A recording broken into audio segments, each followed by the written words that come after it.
What's going on, everybody? We're gonna go ahead and get the show started in just a bit. We're gonna go in. We're gonna definitely talk about recapping this game.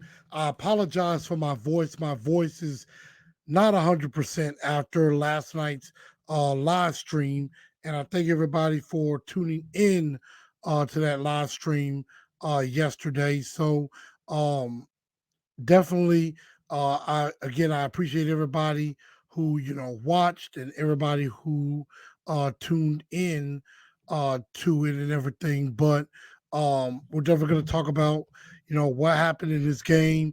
The Titans unfortunately falling 20-17 to the Kansas City Chiefs, and we're definitely going to talk about this um, as far as what happened, why did they lose this game, and everything that happened, the good, the bad, and the god awful.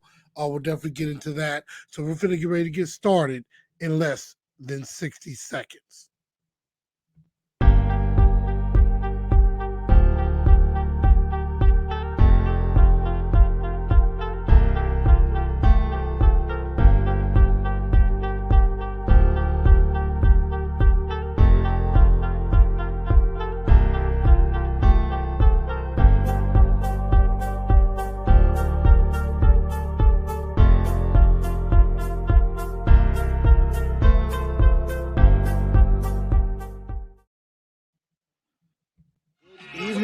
Good evening, Titan Nation. How is everybody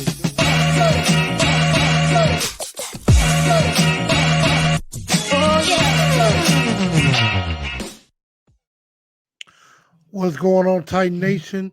Welcome in to TNT Postgame.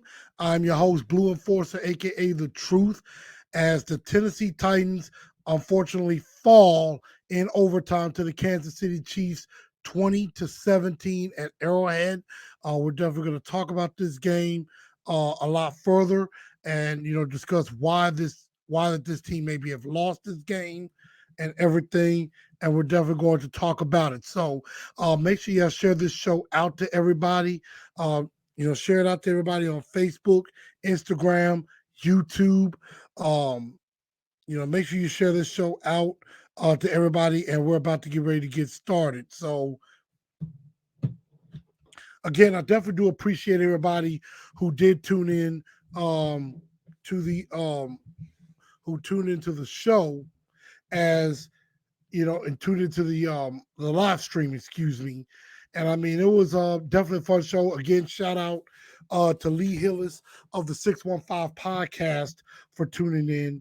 And also, I'm going to be on later tonight with Titans Rossi, Titan Upload, Titan Anderson, and others as we discuss this game as well. So definitely stay tuned for that about 9 o'clock Central Time, 10 o'clock Eastern Time. We're going to definitely talk about this game as well.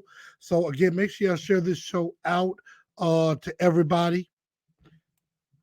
And you can share it out, of course, on YouTube, Facebook, Instagram, and Twitter. I'm going to be doing the same thing momentarily as well. So that way you guys know where to come on in. So we're going to go ahead and start talking about this game. Again, the Tennessee Titans fall 20-17 to the Kansas City Chiefs, and they are now 5-3 on the year, and essentially, are at best are going to be the third seed in the AFC. So they won't have the tiebreaker over. They won't have the tiebreaker over the Bills or the Chiefs, and there's a lot of things that did go well, but there were a lot of things that didn't go well in this game. And we're going to start first on the defensive side of the ball because I think it goes right into the good, the bad, and the god awful of this football game. And again, as you see, the Titans fall to the Chiefs 20-17, fall to 5-3.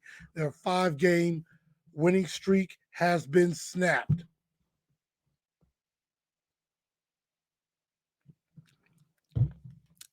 So I take a little sip of hot tea for my voice because my voice is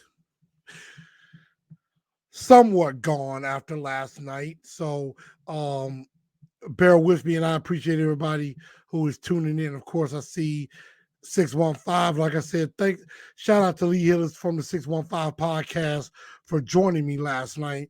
Isaiah saying last night was BS. I do agree.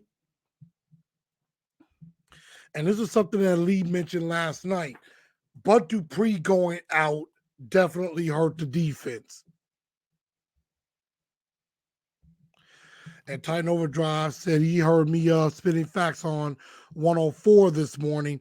Yeah, I had to do that. I had to tell some truth. And there was probably some truth some people didn't want to hear, but it had to be told anyway. So basically, Miss Cheryl, long time no see. Glad you could join us. Glad you're here.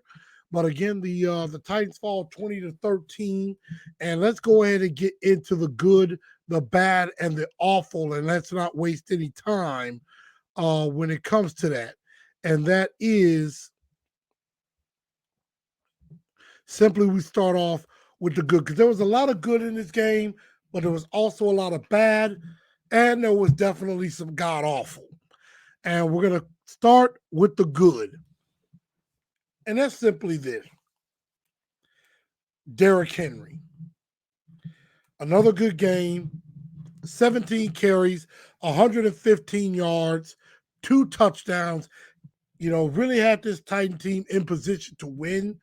And, you know, early on, they really didn't have an answer for him. And I think a couple of times with some of the long runs, he could have broken those. But I know a lot of it is maybe the injury that he dealt with last year was why he couldn't break them. But, you know, he had a big 56-yard run, and I believe he had another run that was about 35. But Derrick Henry was one of the main reasons we were in this game in the first place. And of course, I didn't like the fact that later in the game, as the game went on, they took the ball out of Derrick Henry's hands, which was something that you really shouldn't do. And 615, yeah, that's right. It was on Ramon, Kayla, and Will this morning. That's right. So Derrick Henry playing his game did exactly what he had to do and did exactly everything he could. The defense, once again, was fantastic. Now, I know some people will look at Patrick Mahomes' stats and think, oh no, the defense didn't play that well. Take away the 400 some odd yards that Patrick Mahomes threw for. But Patrick Mahomes did not have it easy at all last night. He had to fight for everything. And you could tell during the game that there was a lot of frustration on the Chiefs' side, that clearly the Titan defense was not only in Patrick Mahomes' head, they were also in Travis Kelce's head, because made them do some very uncharacteristic things. Kelce coming off the field, throwing his helmet in the ground. There were times where Patrick Mahomes was like, what the F? And everything like that. So the defense did their job, especially up front. You know, getting pressure on Mahomes and, you know, forcing either some bad throws or the interception that he did throw in this game, which was the only turnover of this game that was caused by our Titan defense. And Shane Bowen definitely deserves a lot of credit. Shane Bowen has definitely gotten better as a defensive coordinator. It would not shock me if he gets a look at head coaching jobs in the very near future. He definitely deserves the opportunity, and I think it would be well needed for him to get that shot. Y'all give me just a second.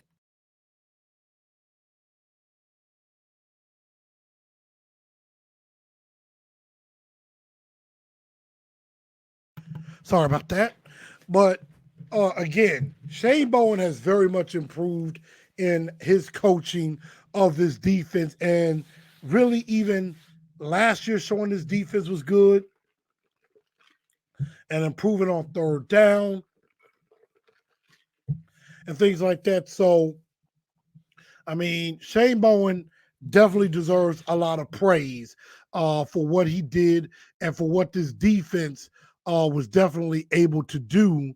And even though last night, it was a bit of a struggle on third down for the defense because the Titans defense were number one in the league in third down percentage given up.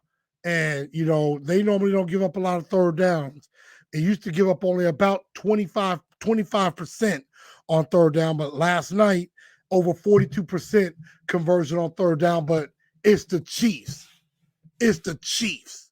So, the Chiefs are, as Triple H would say, they're that damn good. They are that good on that side of the ball. So the defense did everything they could, and they held a number one offense to 20 points. A team that averages 32 points a game, and for the most of the game, held them to 9 points. But there was a bigger reason why the Tennessee Titans lost this game. And really, the Tennessee Titans really did not lose this game. It's more to it. But these are reasons they did not lose this game. So that was the good. But now to the bad. Malik Willis had his struggles. Only 5 of 16, 80 yards in the game. Against a team like Kansas City, you're going to have to throw for more than 80 yards. But in the god-awful, there's a reason for that. That wasn't entirely Malik Willis's fault and everything. So we'll definitely talk about that in just a bit.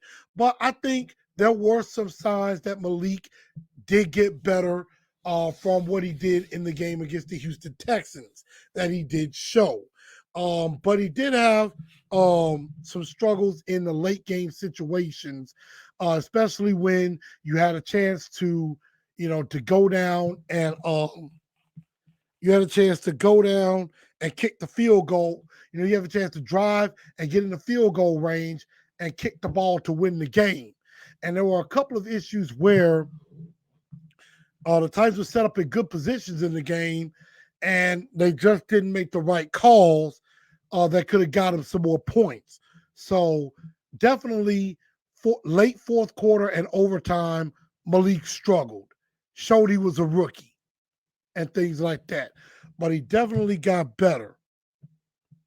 But he still has some growing to do.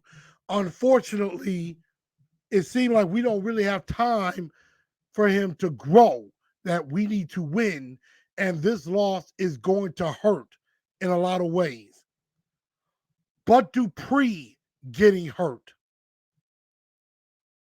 again is a bad sign for him going forward, because Bud Dupree cannot keep playing in the game and then get hurt, in the middle of the game. It's like, I don't know why is it that Bud Dupree can't seem to finish a game. It seemed like every time he starts the game, the next thing we know, he's on the bench, hurt all the time. And that doesn't exactly bode well for his future going forward. So, that's something that we definitely have to do. And again, going back to the defense, did a great job. Kansas City ran 91 plays. 91 plays. And the Titans only ran 48 and were dominated in time of possession by nearly 15 minutes. But the defense held in there. But Malik, definitely got better. But Dupree getting injured again is a concern, and it is something that we're going to have to really take into consideration going into the offseason. We can't depend on that. And then this should have been awful, but this all ties into that. Todd drowning once again. Started off well in the first half, but we knew the second half was coming, and we knew that is where Todd Downing tends to struggle is adjustments. Once you go off script, that's where Todd Downing has his problems. He doesn't know how to adjust to when an adjustment is made on him. For example, the read option was working fine. Did pretty good. It was like pick your poison. If you try to crash it on Henry, Malik Willis could get around the corner and could make a long run. If you try to contain Malik, you get to Henry, Henry's going to bust you up in the middle. So it's kind of a pick your poison. And I mean, if the play action could get down, I think with Malik, the play action could be even more dangerous. But as the game went on, the Chiefs played the read option pretty well. And the thing was, Todd Downing didn't adjust. He didn't adjust to it at all. And it's like he just kept doing the same thing all over again, expecting a different result. And it wasn't working. And, to the fact that you had, you went away from Chig, you went away from Hooper, you go away from Henry, things that were working, but you kept going to things that were not working, and it ultimately cost you the game. So Todd Downing not being able to adjust is definitely bad, and I can't stand it. Todd Downing has to go, but we know Vrabel, loyal to a fault. And that, again, I've said this before, that, that Vrabel, his stubbornness, his arrogance could destroy this football team. And not knowing that Todd Downing doesn't know what he's doing is part of that problem. Vrabel was always talking about, hey, don't be a part of the problem, be a part of the solution. But Vrabel doesn't seem to know how to eliminate the problem. And there is a problem, which leads to the god awful. And there's quite a bit there. Once again, and I've said this many times, non-existent passing offense. The Tennessee Titans are only one of very few teams that went an entire game and no wide receiver caught the football.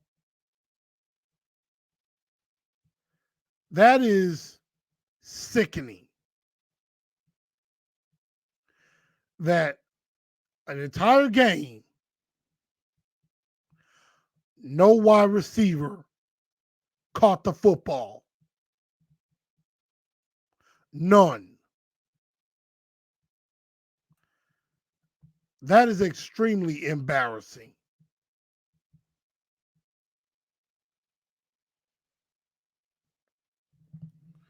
And so it's been 5 quarters. I mean, in the entire game, no wide receiver caught a pass. 3 other teams had that happen.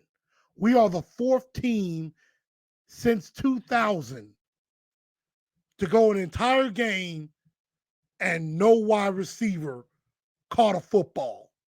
None. The only other catches came. You had 2 catches from Hooper, 1 from Okonkwo, 1 from Hassan Haskins. And I'm trying to think of the other, because he only completed 5 passes all game. Dontrell Hilliard, but that was for a loss. Robert Woods didn't have a catch in 3 targets. Chris Conley and Nick Westbrook-Akina, no catches on like one target. And Nick Westbrook-Akina said something that I thought was stupid. And I'm going to play that in just a bit. But it basically sums it all up. And, you know, and I see Titan Fox is in here. And there was some other news that happened around the AFC South we'll talk about a little bit. But, I mean, no passing offense. And on top of that, Chris Conley and Nick Westbrook-Akina each had some very bad drops. Chris Conley in particular, because Chris Conley Chris Conley should have caught a ball that Malik Willis threw on target. It was a perfect dime.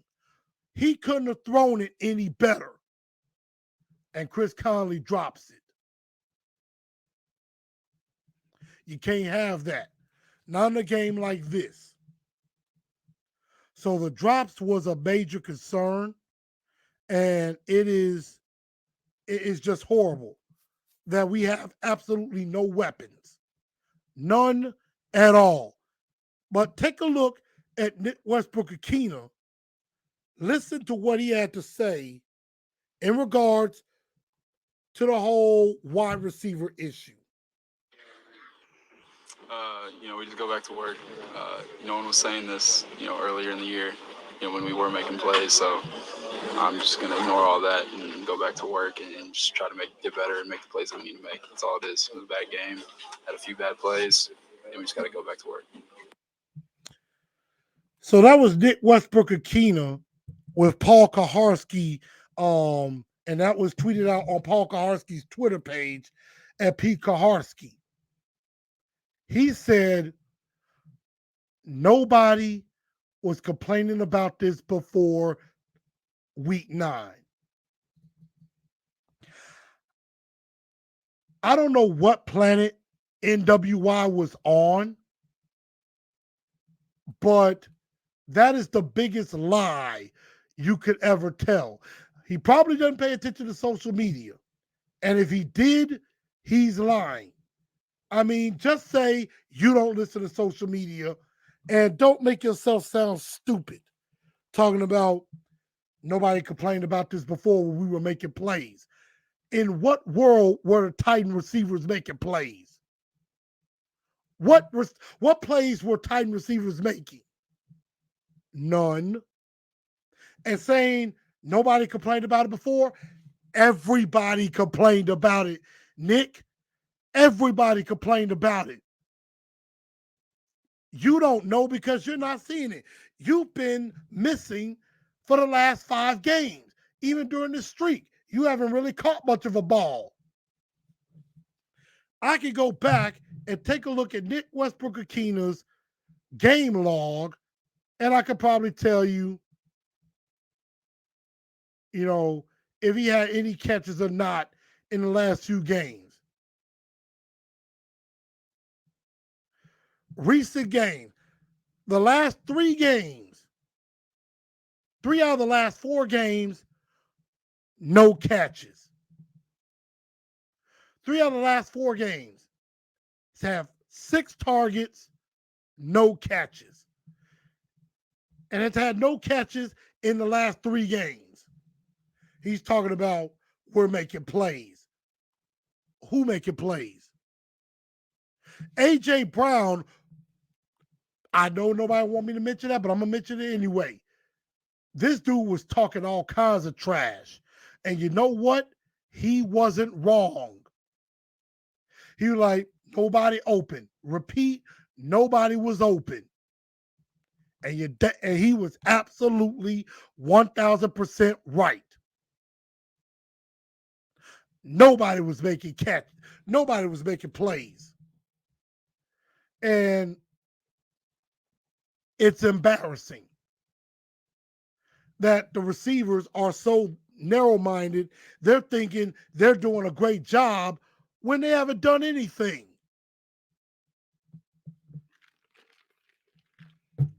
And NWI talk about that. I'm like, You haven't, there's been an APB out on you. You've been missing all year. I mean, NWI for the entire year has 7 catches, 138 yards for the year. A.J. Brown has 8 times that amount already. And it was terrible. And so, again, receivers are bad. Next,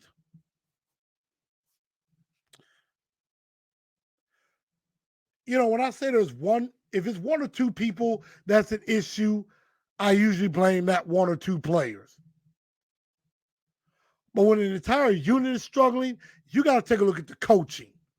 So I take a look at Rob Moore. I take a look at Todd Drowning. But I also got to take a look at Mike Vrabel as well, because Vrabel is so loyal and stubborn to a fault. He just will not place blame on Todd Downing. It's like Todd Downing can do everything wrong, rob them blind, and Vrabel will not blame him one bit. But yet he'll blame the players, but he won't blame his coaches. And he's so loyal to his guys, he's doing the exact same thing that Mike Mularkey did with Terry Robisky. He would never place blame on Robisky, even though the offense was awful, and that offense is better than this one. So Vrabel, like Mularkey, never placed blame on his offensive coordinator. He just won't throw him under the bus or drag him down, or will say, you know what? There were some issues with our offensive coaching, but we'll correct it. I mean, he won't admit mistakes. And Vrabel, and then, of course, we go to John Robinson, too. They always talked about accountability, but none of them want to hold themselves accountable for the mistakes that they made. And I said this back in the summer. Vrabel's arrogance and stubbornness could destroy this football team. And the Titans are at a crossroads. They either rise above this game, or they let this game linger and it turns into something worse. The Tennessee Titans could very well lose to the Denver Broncos this Sunday. And it will basically be a microcosm letting this game linger into the next game. And so that's really bad. And then John Robinson had a chance to fix this situation. John Robinson has had chance after chance to fix this situation. He could have made a trade at the trade deadline that maybe could have helped. And I know there are a lot of you out there that's going to say, well, what player could we have brought in? There's no player out there that you could have traded for that would have made a difference. None of them would have made a difference. That's a lie. So you're basically saying Robert Woods, Nick Westbrook-Akina, Cody Hollister, and Chris Conley, any of those 4 receivers are better than a Chase Claypool or Jerry Jeudy or KJ Hamler or DJ Moore. So you're saying what we have, any of those guys are better than those options out there. And that is asinine. That's an asinine way of thinking, if that's what you think. Chase Claypool, Jerry Jeudy, DJ Moore would have easily been the number 1 receiver on this team and would have garnered some attention. And so to say that and just think, oh, well, you know what? When we get Burks back and we get McMath back, we're going to be great. We're going to do well. You're going to see. You'll see. You're banking on guys that are injured. You don't have none of those guys. Yes, Theoretically, Traylon Burks could come back off of IR this week now. But like Elijah Molden, that doesn't guarantee he's going to play this Sunday. It doesn't even guarantee he's going to be brought back off of IR this week.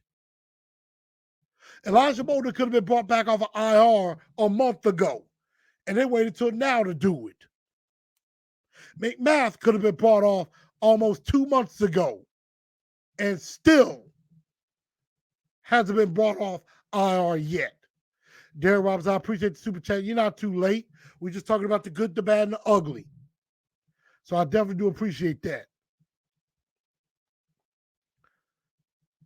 But John Robinson, well, we call him J-Rob, is J-Robbed because he's robbing us of a great opportunity. Because I guess they're afraid, you know what, we went all in last year and it didn't work. They're playing scared. They're playing not to lose, and that's what happens. You lose.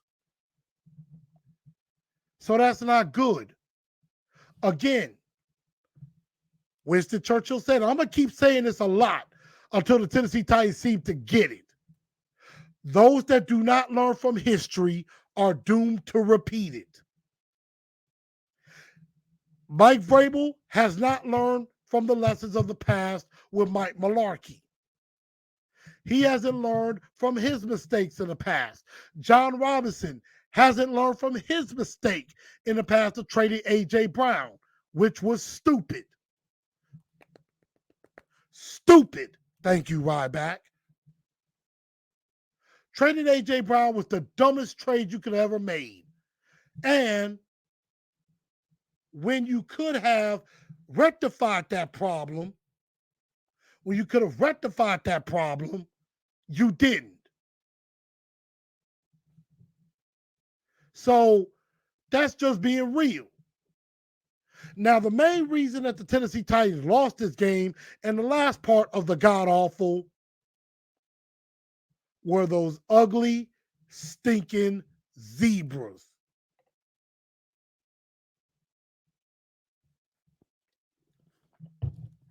Okay.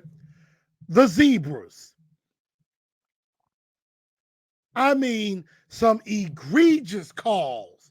There were a couple of times where Big Jeff and Weaver and some of them were getting held, and they didn't call it that on Kansas City at all.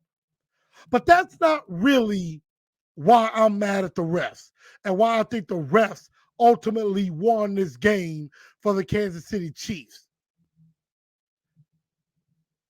It was the 2-point conversion in the end zone. Those penalties were ridiculous. All of them. In particular, the one that Travis Kelce completely grabs Josh Kalu's face mask, but they call holding on Josh Kalu. And I thought that was just absolutely ridiculous. Horrible officiating.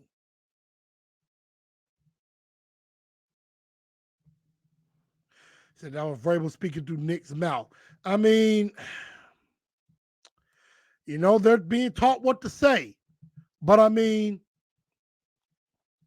it's terrible on his offense. And the refs are terrible in this game. And Cannon says, why didn't we use Derrick Henry in the second half? No, he wasn't hurt. They just went away from him. They went away from what worked. Typhon said Nick did his job as requested, called blocking. And that's basically it. And even Malik Willis was talking like that. He's like, you know, I missed some throws, I made some throws and things like that, but he was running around waiting for somebody to get open. He's like, I can't keep doing this. So, you know, John Robinson mentioned, you know, we got to get better around Tannehill. But instead, you got worse around him. and in fact means you got worse around Malik Willis. Time Fox says Vrabel is like the wife that won't leave her abusive alcoholic husband no matter how much they beat her. Downey means well. I swear he'll change. That's basically what Vrabel is saying. He's like, Downey's going to get better. Downey's going to do the job. You'll see. Todd Downing is going to do a great job for us. No, he's not. Todd Downing has never changed up in any game this season. What makes you think he's going to change now? He's going to do the exact same thing all over again. Austin Hooper is our best receiver, and he's a tight end, Zach Carpenter said. And that's true. Our best receivers are tight ends. Pig Wickle, what's up? Proud of our defense. Offense couldn't back them up. And I said that on Wednesday. I said the defense is going to do absolutely everything they could, but the offense isn't going to be able to keep up. And that was exactly true. We got to surround Malik like Philly did Hurts. And again, they had a chance to do that, but they didn't. We put the game in the refs' hands. Yup. Typhon said the refs were there to get Kansas City the win. Large market team. And of course, the national narrative, they wanted the Chiefs to win.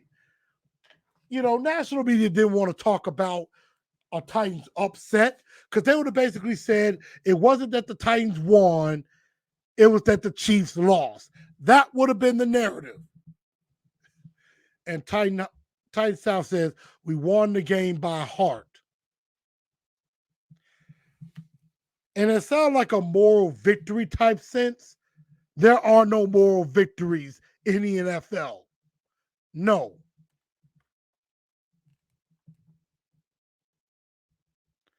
And Pigwiggle says, I'm debating muting the game because the commentators were squealing like KC fanboy.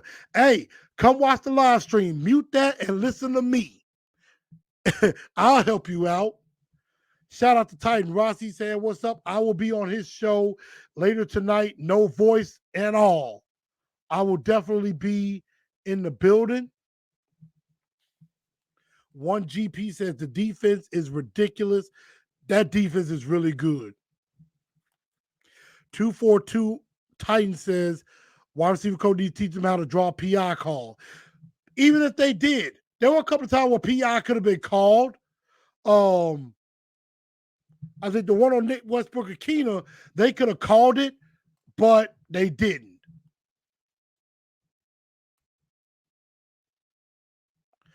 I think we go on another 5-game winning streak. We will see. We will see. But again, I'm with Titan Fox. There's no such thing as moral victories. None. So saying we won this game by heart, I respect that, but we didn't win. Titans technically didn't lose the game. The refs cost them. The refs beat the Titans. Kansas City didn't beat the Titans, and consequently, the Titans didn't beat the Titans. The refs beat the Titans. That's what happened. Like I said, the refs won this game. They did that. So that was my good, my bad, and my god awful. And again, John Robinson needs to take a real strong look at himself in the mirror and realize he made a horrible mistake trading A.J. Brown. That was a really dumb mistake that has literally cost them a lot. And then that whole comment with Big Jeff is even more stupid. Talking about, we don't know where we're going to get the money from to pay you. Well, you better find that money and you better pay him. If you got any sense. So, again, that's my good, my bad, and my god awful. Some of my thoughts from the game. I thought, again, the defense was fantastic. Despite 440 yards for Patrick Mahomes, he had to earn it. And the Titans had every shot and should have won this game. They should have won this game, and we would be 6-2 right now in front of a national audience.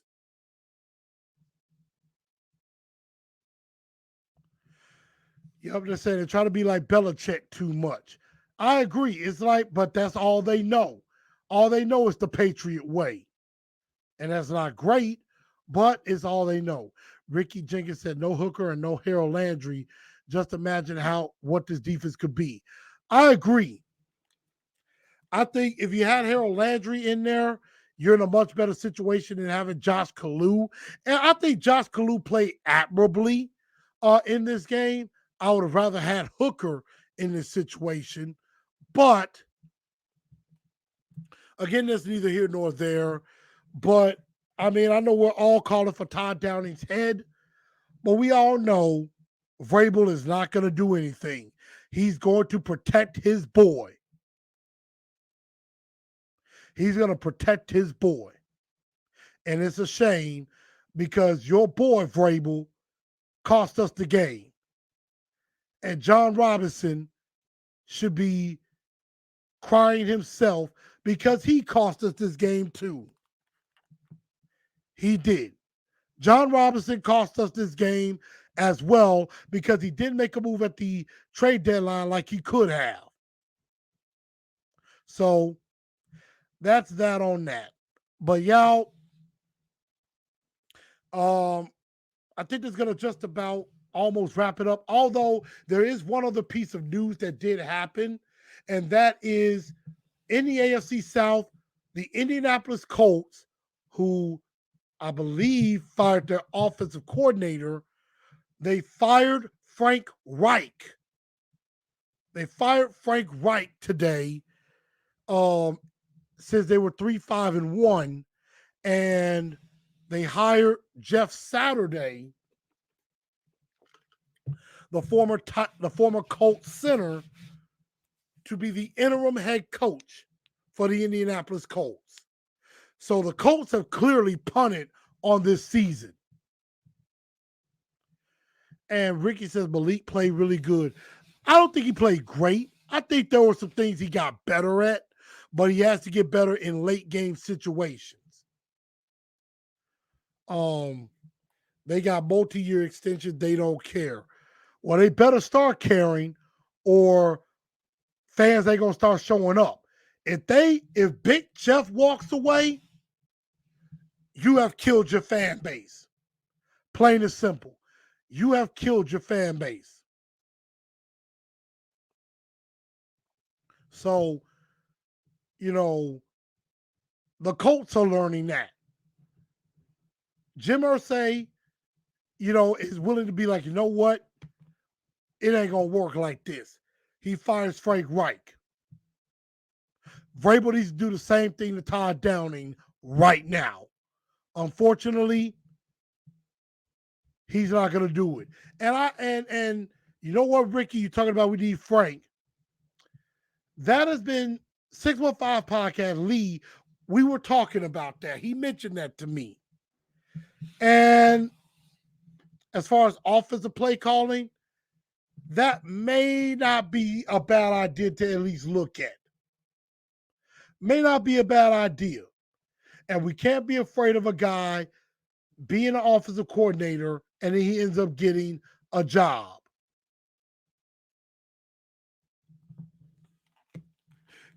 Derek Robert, fire Vrabel and hire Eric B. I think if we have another head coach for the Tennessee Titans in the future, it better be an offensive mind. Because that's all the league are going at is offensive minds.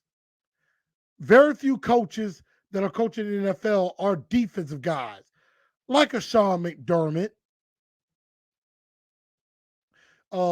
like a Robert Saleh, who is very impressive with the Jets. They got their big win over the Bills yesterday. But that is one thing I think me and Lee was talking about that. How is Eric Bieniemy not a head coach already? How is Eric Bieniemy not a head coach already? That is a shame, a real shame. So, we'll talk about the Frank Wright coaching firing more on the Truth League Report tomorrow. But I think that's going to just about do it for tonight's show. I think we've covered just about everything. Make sure y'all stay tuned on Wednesday. We will have the Two-Tone Blue Star of the Week and Dunce of the Day. So get your nominations together for that. And then also, again, the Truth League Report. Tomorrow we'll talk about my top 5 games from this past week and my top ballers from this week. And also come on back tonight at 9 Central Time on the Titan Upload Network with Titan Rossi. I will be on that show as well. Like I said, no voice at all. I'm definitely going to do that. So, again, everybody, I definitely appreciate y'all. No, they're not going to fire Mike Vrabel right now, but we do need an offensive-minded head coach, but we need an offense around him. So I do agree with that with Titan Fox. And then Mr. Jones, I appreciate you. I know the Grizzlies are playing tonight against Boston. I almost thought about going to that game. I had thought about going, but I'm not. But I will be going to some games in the future. So everybody, thank y'all for tuning into the show. I will see y'all tomorrow for the Truth League Report and Wednesday for TNT tonight. So I thank y'all, and y'all have a very good rest of the night. And we tighten up because that's all we know how to do. Good night, y'all.